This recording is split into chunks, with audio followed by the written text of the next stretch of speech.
Puerto Rico is the latest battlefield for the Republican presidential candidates, with 20 delegates at stake in this Sunday's primary. But the campaign there has been suddenly sidetracked by a language controversy sparked by Rick Santorum, who says English must be a condition for possible statehood.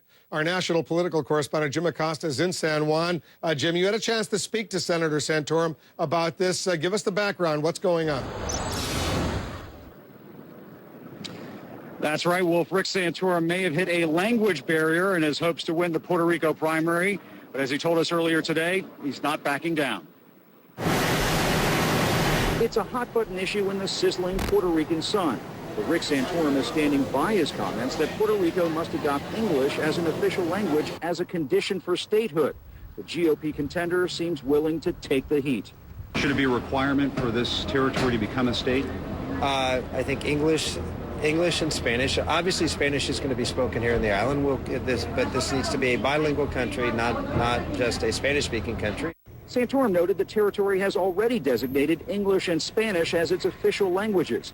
But he went a step further when he told a Puerto Rican newspaper English should be a condition for admission to the U.S.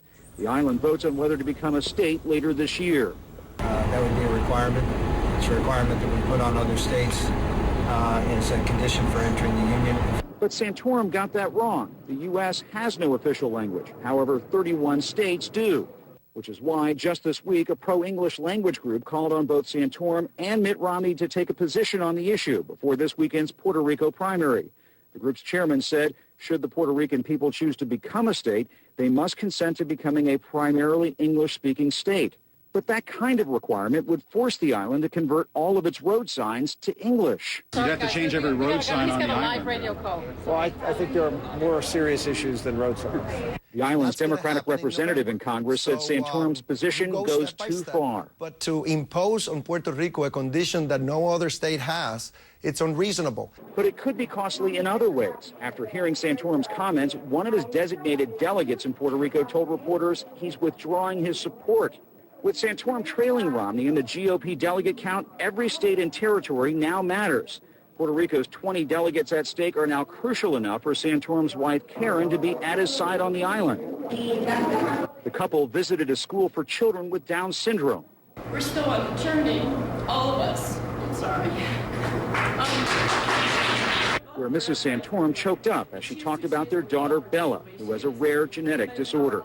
When she was born, she was described as a lethal diagnosis. They said that Bella was incompatible with life. And I have to tell you, we are approaching her 4th birthday.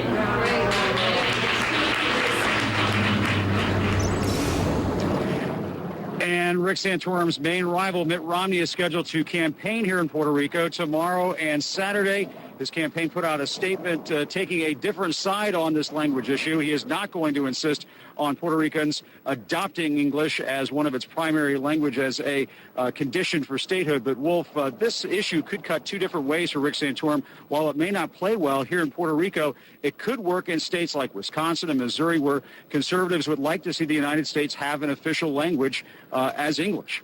Wolf? And I suspect he's a lot more worried about how it plays here on the mainland as opposed to in Puerto Rico right now, although he'd like to get that support. 20 delegates, as you point out, at stake in the Puerto Rico primary on Sunday. Jim Acosta on the scene for us, as he always is.